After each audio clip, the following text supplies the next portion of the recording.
ఎదుటివారి తప్పుల్ని క్షమించే గొప్ప మనస్సు అరటం లేరా? ఉన్నారండి, చాలామంది ఉన్నారు.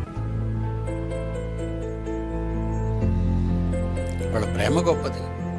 మనం ఉన్నామండి, మనందరం క్రైస్తవులు.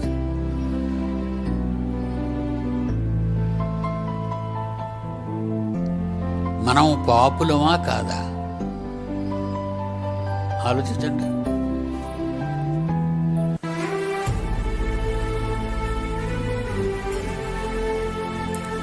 అందరూ పాపము చేసి దేవుడు అనుగ్రహించు మహిమను పొందలేకపోతున్నారు. అందరూ పాపం చేస్తారు.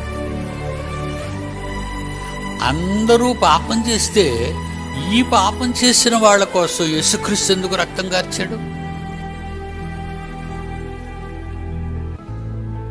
అది దేవుని మనస్సు.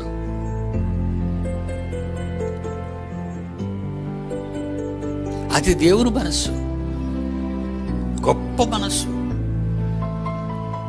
అలాంటి దేవుని మనస్సు ఉన్నవాళ్ళు ఉన్నారండి సమాజంలో.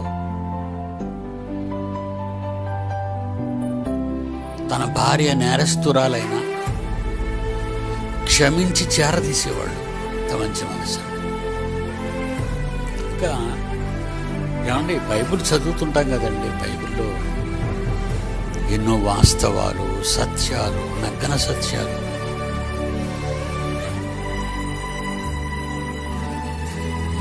మనల్ని పరిశుద్ధపరిచే జీవితం, ఎదుటివాడి ఎడల పరిశుద్ధంగా ప్రవర్తించే ప్రవర్తన మనలో ఉంటుంటుందండి. తప్పులు చేసేవాళ్ళు తప్పులు ఎతుకుతుంటారు. కొంతమంది చూడండి, అందరిని అండమే. చాలే, ఆమె గురించి నాతో చెప్పు, ఏది ఈమె మంచిదైనట్టు. చాలే, వాని గురించి నాకు చెప్పు, ఇతను ఏదో మంచివాడైనట్టు. ఎవరిని చూసినా అమ్మా అని యేసులా పిలవాలి. వ్యభిచారమందు పట్టబడిన స్త్రీని యేసు దగ్గరికి తీసుకొచ్చినప్పుడు యేసు పిలిచిన మాట ఏంటో తెలుసా? అమ్మా.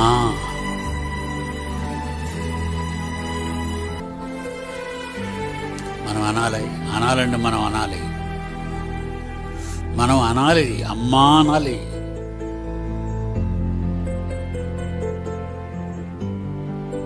పొరపాటు చేసింది బలహీనురాలు. అలా పొరపాటు చేస్తూనే ఉంటుంది అనుకోకండి. తాను చేసినది తప్పని ఏదో ఒక రోజు తెలుసుకుంటుంది, మారుతుంది. నీ ప్రేమ కలిగిన మాట, అమ్మా అనే నీ మాట. ఓకేనా? God bless you.